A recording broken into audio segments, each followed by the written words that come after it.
start with prayer. Om Sahana Bhavatu Sahanau Bhunaktu Sahaviryam Karvavahai Tejasvinavati Tamastu Ma Vidvishavahai.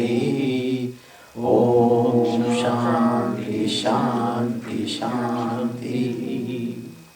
Om Purnamada Purnamidam Purnat Purnamudachyate Purnasya Purnamadaya Purnamevavashishyate. Om Shanti Shanti Shanti. Shruti Smriti Purananam Alayam Karunalayam Namami Bhagavat Padam Shankaram Loka Shankaram Shankaram Shankaracharyam Keshavam Badarayanam Sutra Bhashya Kruto Vande Bhagavanto Punah Punah.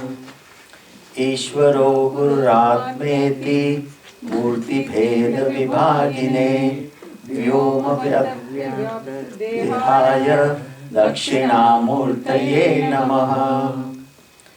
Sadashiva Samarambham Shankaracharya Madhyamam Asmadacharya Paryantam Vande Guru Paramparam. Om Shanti Shanti. Namaste and pranam to all the elders. Our topic for discussion, satsang, is Atma Bodha through Kathopanishad. Series for 1 month is going on.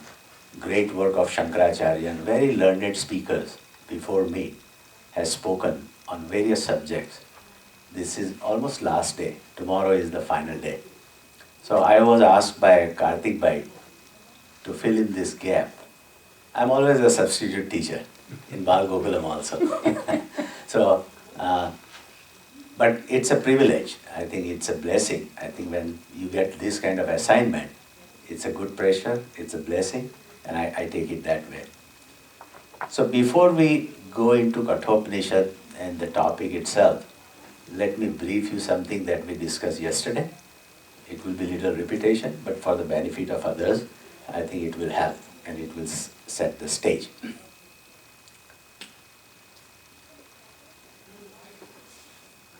Every human being seeking for 3 things: security, peace, and happiness. And most of the people, 90% of the people, are looking for the security, happiness, and peace outside.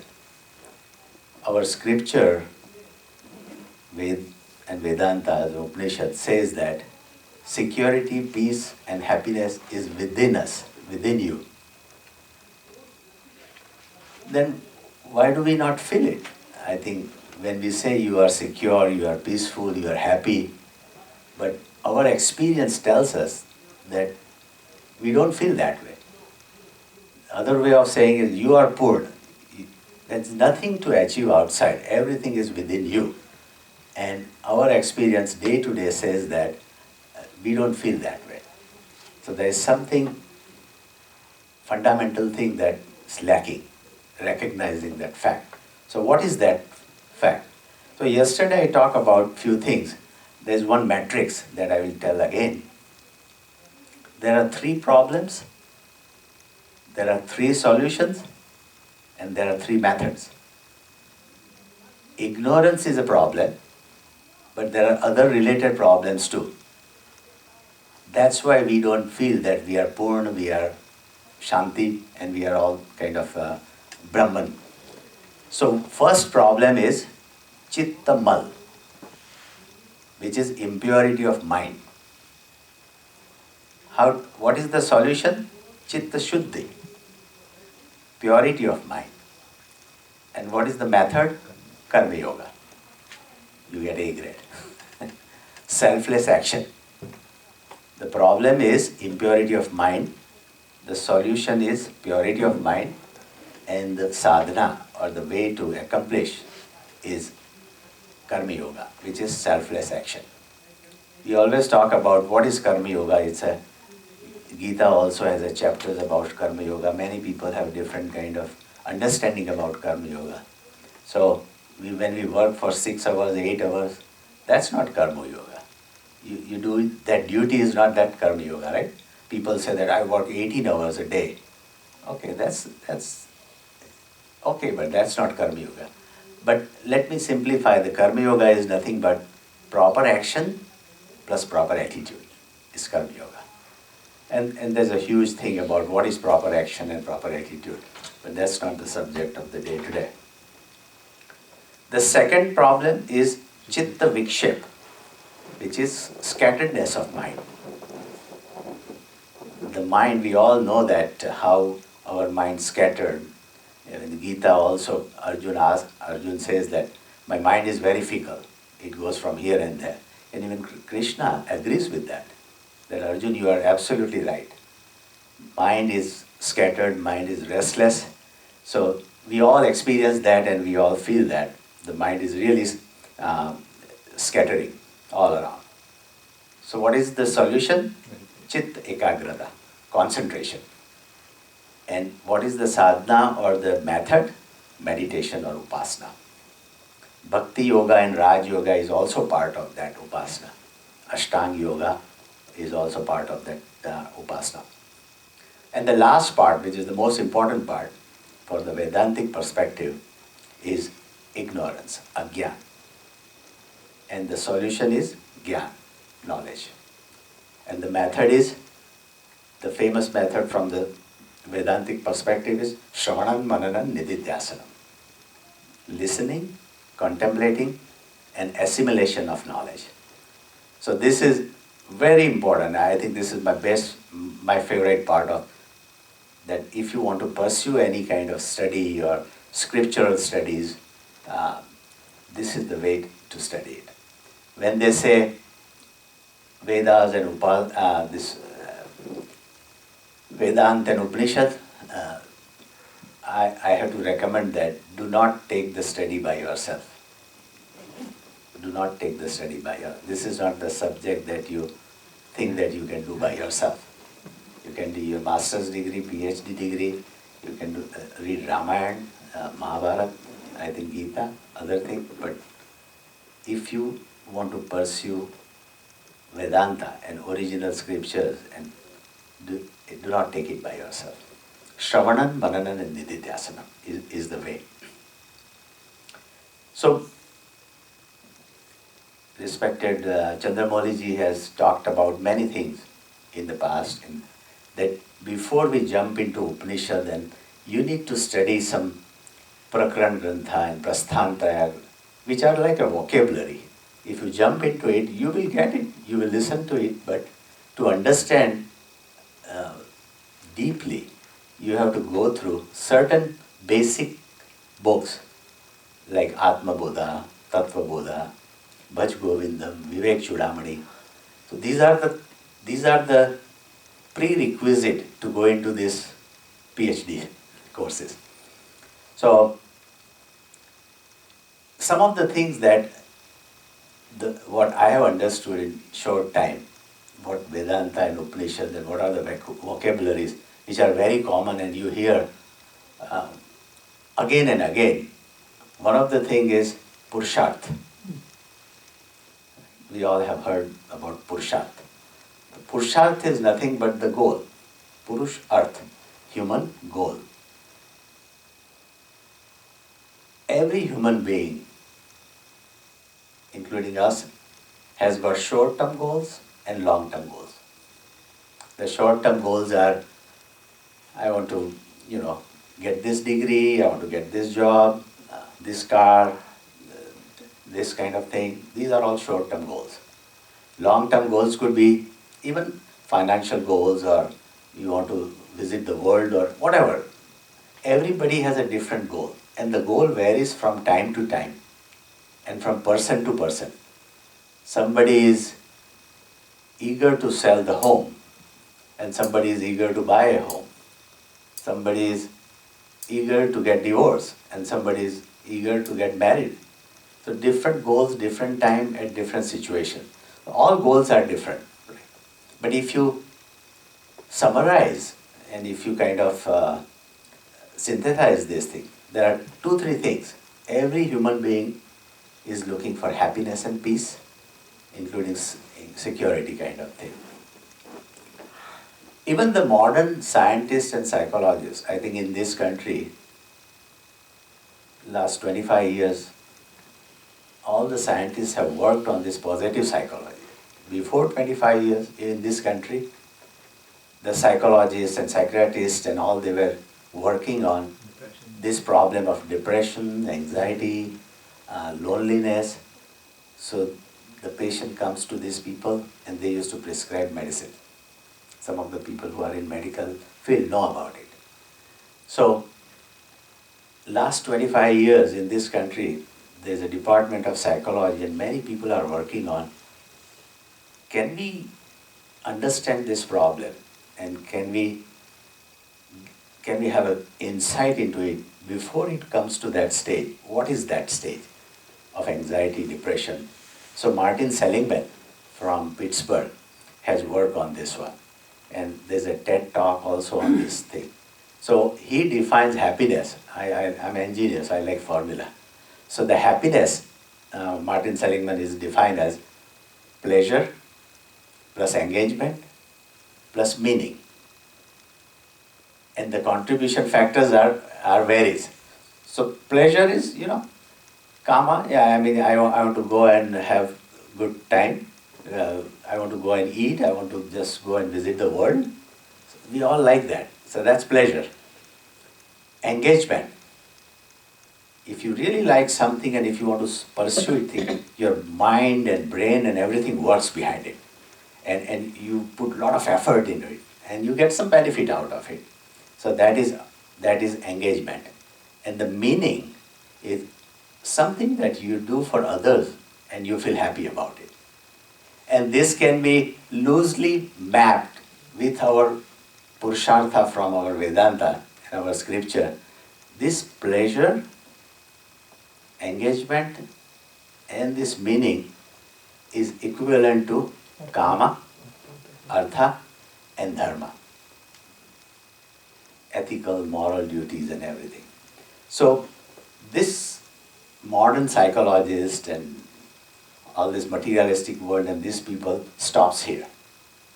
Where the Vedanta says that there is one other goal that people wants to pursue it, and that is moksha. And moksha, and again we have many definition of moksha and many understanding of moksha, but moksha is nothing but freedom. Freedom from all the bondages that we have. So our scriptures, Vedanta, it's a manual which talks about what are those issues and how to get this moksha. So it not only talks about what is moksha, what is the swarup of moksha and how to get it. So these are the subject matter of Vedanta and Upanishad. In summary, we can also say that the Vedanta talks about Jeev, Ishwar and Jagat. Three things. Also they talk about karma, upasana and jnana. Two-third part of the Vedas in the beginning are nothing but rituals. And those rituals are yagas and the devatas are the Surya devatas and Agni devata and Varun devata. And at that time, these are the concepts of God. And so our rishis were very intelligent. They knew that only abstract knowledge of Vedanta and Gyan is not going to work. Every human being is different and there are basic needs behind it. So they need to survive, they need to have fun, they need to have enjoyment, social life and everything. For that, two-third part is about ritual. So even if you pursue this path of Vedanta and knowledge, please do not ignore rituals. And again, yesterday we talked about it, that Hindus as well as non-Hindus criticize rituals. Most of the intellectual people what are these people are doing?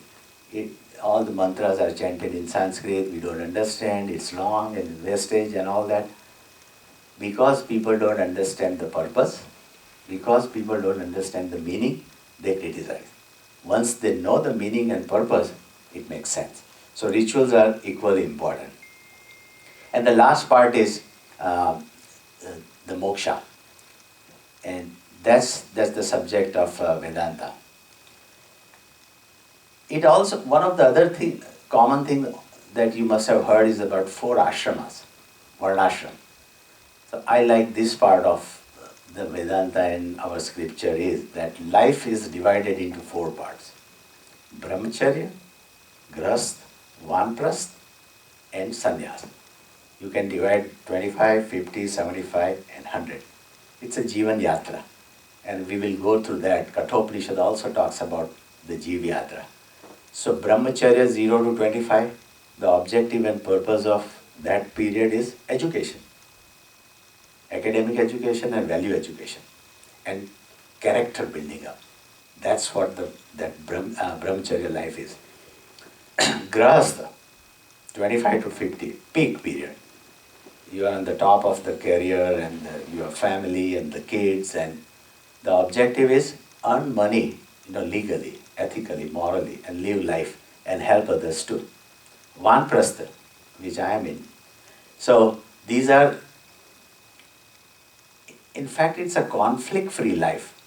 And after 50, you are kind of done with the job, and your kids are kind of are gone, and all that. So now this is a time where you have to study the scripture, giving back to the society. Or Dayanand Saraswati ji said, from consumer to contribution. We have been consuming a lot from the society. It's our responsibility to give it back. And we all do it in some fashion.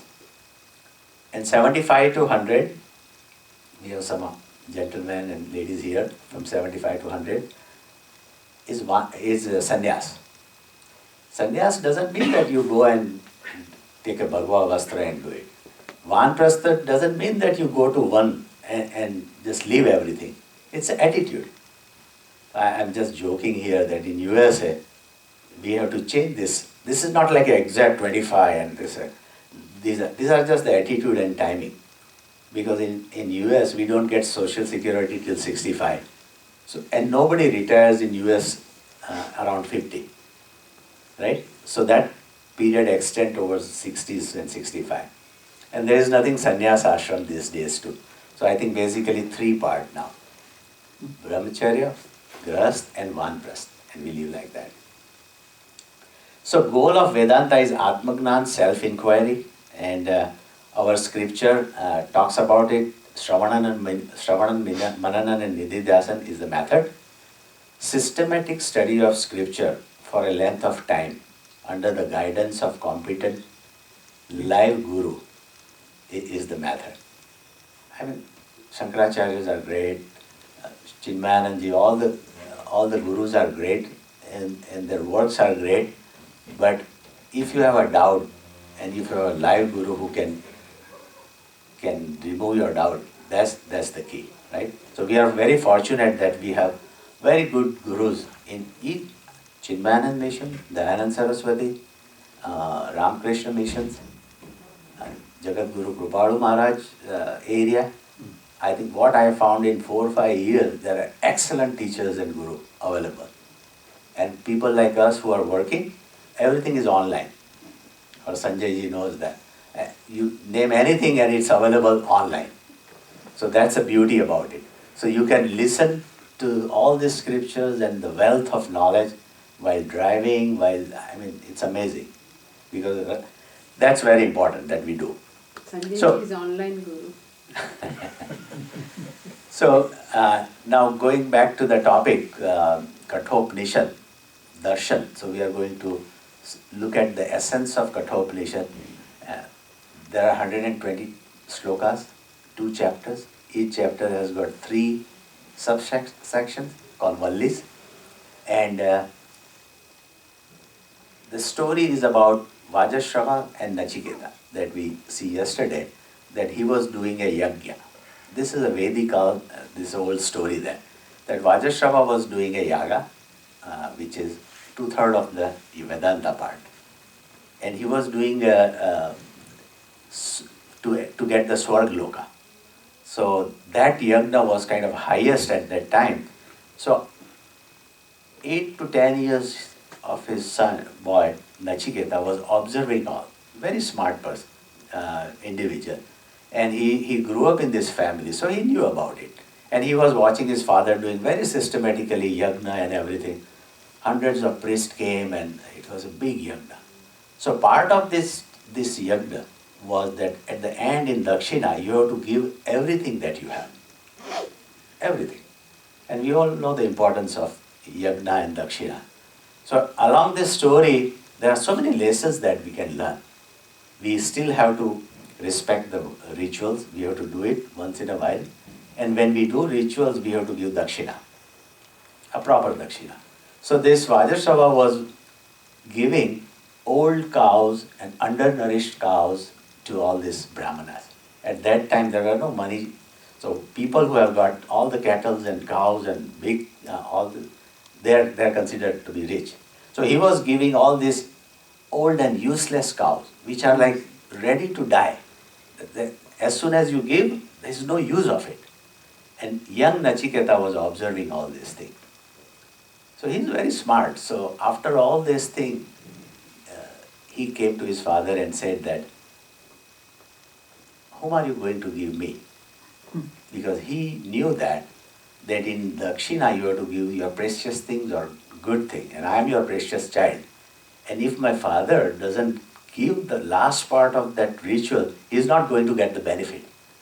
So with that intention in mind, he asked this question, whom are you going to give me? And as the father was kind of very busy at that time, rituals, you know how we are busy at ritual times.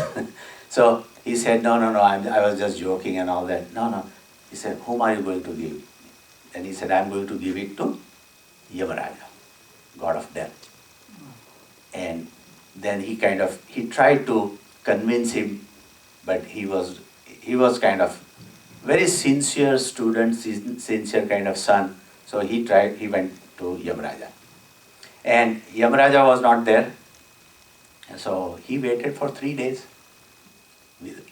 without eating.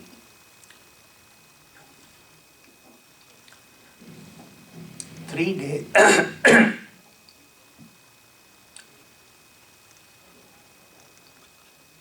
3 days without eating, drinking anything. And when Yamaraja came after 3 days, he was very happy. So he said that I'm so pleased with your dedication. I would like to give you 3 boons. Ask anything. Imagine Yamaraja, when Yamaraja says that I'm going to give you boon, you can imagine the strength and the quality of that boon is. So the first boon Nachiketa asked was, I know that my father is very upset right now because I'm here. So when I go back, make sure that, give me a boon that he's quiet and peaceful and he's not distressed. And Yamaraja says, Tathastu. So the first boon Nachiketa asked was for the family, right, his father. Then they say, okay, what is the second boon? The second boon he asked was, in Manushya Loka, people are doing a lot of rituals. They do mechanically. They don't know the difference. They don't know the purpose and meaning behind it. So can you just show me or teach me a ritual where you get all this benefit? Then Yamaraja taught him or showed him a yaga or yagna.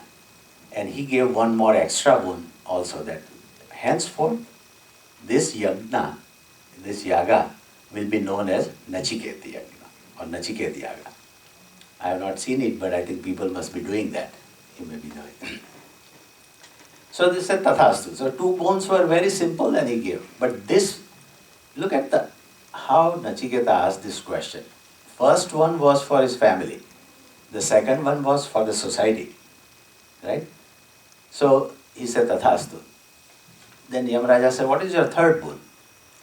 Then the 8 years boy, 9 years, 10 years boy said that, I like to know what happened after death. 10 years old boy asked, what happened after death? So Yamaraj says that he looked at him, the 10 years boy asking this question. So he wanted to avoid and he wanted to bribe him with some other thing. I will give you hundreds years of life. Don't ask this question. It's not for you. What happened after that? He said, I will give you, your family will live for hundreds of years. You will see your grandchildren who will live for 100 years. You can have all the wealth in the world that you can have. So like so many things Yamaraja said. The third time he asked, I'd like to know what happened after the death. People say that when people die, everything is gone. Some people say that when people die, only body dies, but the Atma, the soul, the consciousness doesn't die. What is that Atma? What is that soul? I like to know that.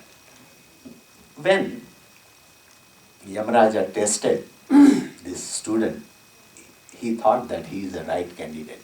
He's a adhikari. And we also talk about sadhan chatusraya sampatta here, that you have to have some kind of qualification, adhikar, for everything. So that's how Yamaraja has given the knowledge of Brahma Vidya, or self-inquiry, or self-knowledge. So there are 120 slokas. The rest of the core of the Upanishad was about the Brahma Vidya that we've been studying for last 1 month also. So to summarize, I think there are like 3 things that Yamaraja has explained to Nachiketa. The essence of Atma Vidya taught by Yamacharya to Nachiketa. The 3 things. What is Atma? Spiritual practice for Atma inquiry and benefit of Atma. So all the shlokas and with different examples, he summarized that this is what it is. So this is an essence of Kathopanishad and Brahma Vidya and self-inquiry, that what is Atma? The Atma is also known as consciousness, we can call it. The consciousness principle due to which we are conscious of everything.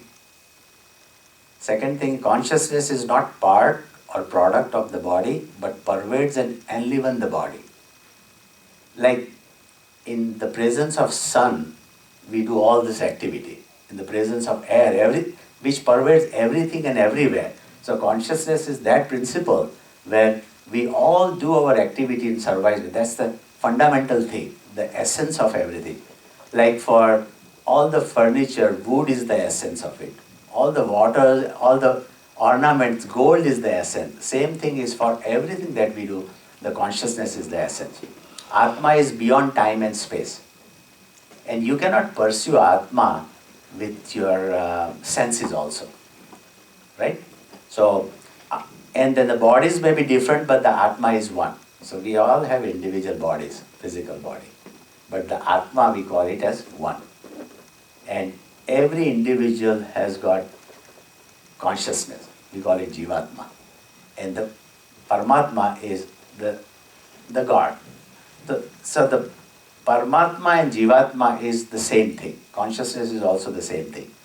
Now this Nachiketa, to explain all this theoretical part, Yamaraja has given a beautiful analogy of to explain what the whole thing is through Rath Kalpana, the chariot principle. Madhuji, you know. Right? Yep. Rath Kalpana, or the chariot principle. This is the way he explained the entire Jeev Yatra and what component of our personality is and what are the functions and those kind. So this Ratha has got Rath itself, right? The body of Rath represents our body. The horses represent the senses, all the 5 senses that we have. The rain, the lagam jisko bolte hain, represents the mind. The driver represents the intellect, buddhi.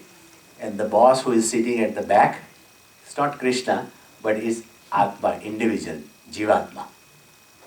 So what he explained through this analogy is the path could be, there are two paths. You can divide any life and journey into two paths.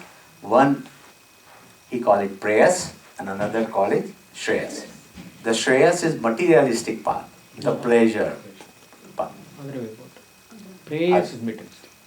Prayas is material. Thank you. Prayas is the pleasure path, right? And the shreyas is that spiritual path, or that yes. So now, the God has given us all this instrument to function in our life. See our Jiv Yatra for 100 years and how to live life. So either we have the Shreyas Marg or Prayas Marg, is up to us. You can imagine here that if we live our life, or if we live it on these senses, these horses will go anywhere. The mind has to control these horses or the indriyas. So the mind is higher than the indriyas. But sometimes mind also went, we chitta vikshep and scatteredness. So mind also wanders. That the intellect is even higher than the mind. So if we work on intellect part of it, then we can control the mind as well as the horses. And if we go to the prayas mark, that will be the goal of life. Right? Shreyas mark. Not prayers. See pleasure. Yeah. So this is a beautiful Rath Kalpana that was given in Kathopanishad, and I wrote something that I will just share with you and then end. Yam Acharya also explained Nachiketa Atma Vidya through Rath image. Life is like a journey. Bhagavan has given us all necessary instrument for the journey. Imagine Rath with the body of Ratha. Sanjay ji, you know. Sanjay ji has helped with this figure out. The 5 horses, reins, masters and the owner. Ratha represents the body, the horses represent the senses, the rein represents the mind, the master represents the intellect, and the owner represents the consciousness, Paramatma. The path of the roadway represents the goal or the destination. For a successful and intelligent journey, the individual has to select the right path or goal and take care of all the essential instruments used for the journey. Like car, we take care about all our car, right? Maintenance and all that. So all this instrument, we have to take care of it. Your body has to be strong and healthy. Your ratha has to be strong and healthy. Physical health. Your senses should be in your control. Your mind should be calm. Mental health. Your intellect should be sharp. If one has clear goal of life and instruments are in good condition, the journey will be pleasant and successful. For this successful journey of life, one should go to a teacher and learn by Shravanam, Mananan and Nididhyasanam. Internalizing the Vedic knowledge given by Rishis Acharya through our scripture, Vedas and Upanishad.